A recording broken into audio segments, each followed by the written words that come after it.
In 1971, journalist Don Hoefler titled a three-part report on the semiconductor industry, Silicon Valley, USA. The name stuck. In the 1970s, companies like Atari, Apple, and Oracle were all founded in the area. In the 1980s, Silicon Valley became the widely accepted center of the computer industry.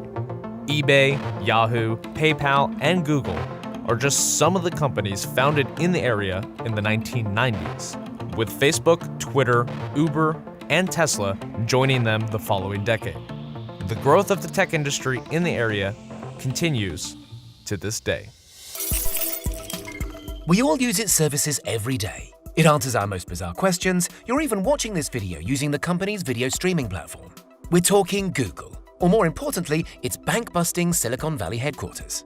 A short walk from the San Francisco Bay Area and a stone's throw away from other multinational headquarters like Apple Park and the homes of Facebook, eBay, and Netflix sits the 26-acre site on which we find Googleplex. Based in Mountain View, the Google headquarters gets its name from a play on words. Most evidently, it's a combination of Google and complex, but spelt a little differently, Googleplex is an incredibly large number with lots of zeros after it. The latter explanation is probably a hint towards Google's global monopoly and its incredible successes. The land was purchased from Silicon Graphics, the creators of Jurassic Park's famous dinosaurs. Maybe that's why a dinosaur still looks over the complex today. For the first time ever, Google didn't move into buildings that were inhabited by previous tenants. The multinational firm this time around took matters into its own hands and employed South African architect Clive Wilkinson. It was said that teamwork and creativity topped the mood boards in Wilkinson's office when designing the giant Google complex.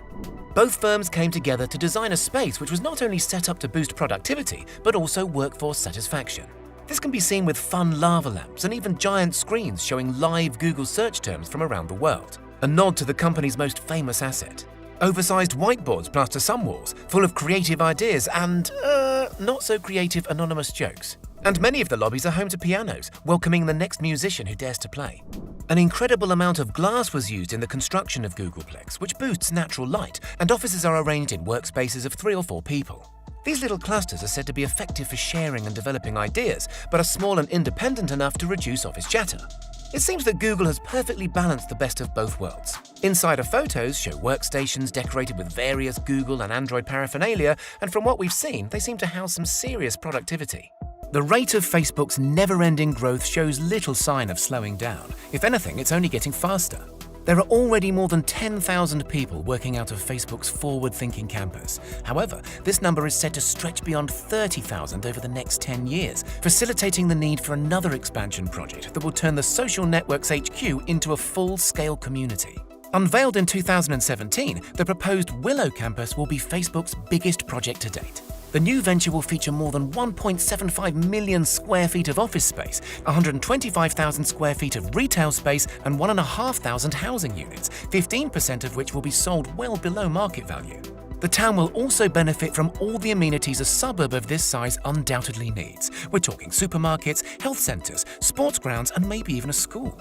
Facebook's big picture goal is to create a vibrant and integrated mixed-use village that will provide much-needed services not only for Facebook's growing workforce, but for the surrounding local community as well. Facebook aim to break ground before 2021. However, it's unclear whether or not they're on track for this milestone. Regardless, the huge development is planned to be phased in over the next few years, starting with the office spaces, housing, and retail units, followed by further expansions in the subsequent years until the nostalgic nod to the working towns of yesteryear is complete.